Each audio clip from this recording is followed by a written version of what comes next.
Malgré l'annonce d'une trêve par les brigades Ezzeddine al-Qassam, la branche armée du Hamas, les tirs de roquettes se poursuivaient sporadiquement jeudi contre le sud d'Israël.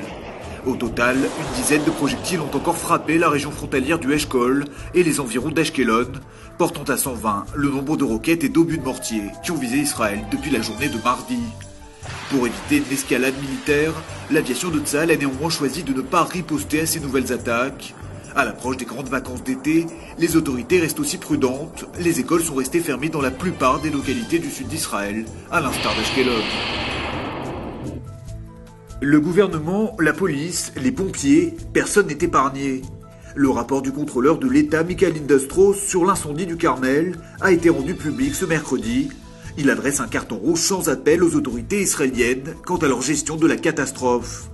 Le rapport de 506 pages pointe notamment du doigt le ministre de l'Intérieur Eli Yishai, qui porte une responsabilité particulière avec le ministre des Finances Yuval Steinitz dans ce drame qui avait fait près de 44 morts. Benjamin Netanyahou et le ministre de la Sécurité intérieure Yitzhak Aharonovitch ne sont pas non plus exempts de critiques. En cause, leur prise de décision tardive et le manque de coordination sur le terrain entre les différentes équipes de secours. À l'arrivée, c'est l'incapacité d'Israël à gérer des situations d'urgence qui inquiètent les spécialistes. Dans la presse, plusieurs éditorialistes affirment que le pays n'est à l'évidence pas prêt à gérer les conséquences d'un tremblement de terre ou même d'une guerre avec l'Iran. En Israël, les fumeurs coûtent cher à l'État et aux contribuables par la même occasion. C'est le constat d'un rapport du ministère de la Santé qui avance le chiffre de 8 millions de shekels pour la seule année 2011. L'étude prend en compte les coûts médicaux liés au traitement des malades du cancer, les nombreuses hospitalisations dues à des intoxications, ou encore les taxes du tabac non payées par les commerces. Autre constat non moins inquiétant, les fumeurs israéliens travaillent moins que la moyenne. Selon d'autres statistiques publiées à l'occasion de la Journée mondiale sans tabac, Israël compterait à ce jour 20% de fumeurs parmi les adultes. La tendance serait toutefois à la baisse puisque depuis 2010, on enregistrerait 2% de moins de fumeurs sur l'ensemble du territoire. En décembre dernier, son refus de descendre d'un autobus emprunté par des juifs ultra-orthodoxes lui avait valu des insultes et avait surtout déclenché un débat qui a profondément divisé la société israélienne. 6 mois plus tard, la jeune soldate par qui le scandale était arrivé se retrouve en petite tenue à la une d'un magazine de mode.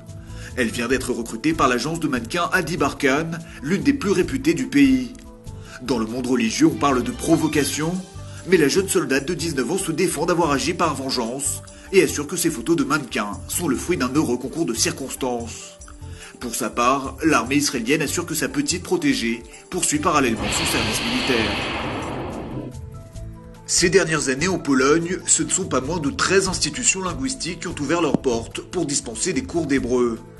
Après le yiddish jusqu'à la Seconde Guerre mondiale, c'est désormais la langue de Ben Eliezer qui est à la mode parmi les jeunes Polonais. D'après l'ambassade d'Israël à Varsovie, ils seraient des milliers à avoir commencé des cours d'apprentissage, justifiant leur choix par un intérêt croissant pour la culture juive. Historiquement, l'université de Varsovie dans les années 50 fut la première à proposer des cours d'hébreu à ses étudiants. Le phénomène s'est depuis généralisé à d'autres villes du pays. Les écrivains Edgar Gett et Eshkol Nevo, ou encore les chanteurs populaires comme Aviv Geffen et Dag Nachash, font désormais partie du répertoire musical des Polonais.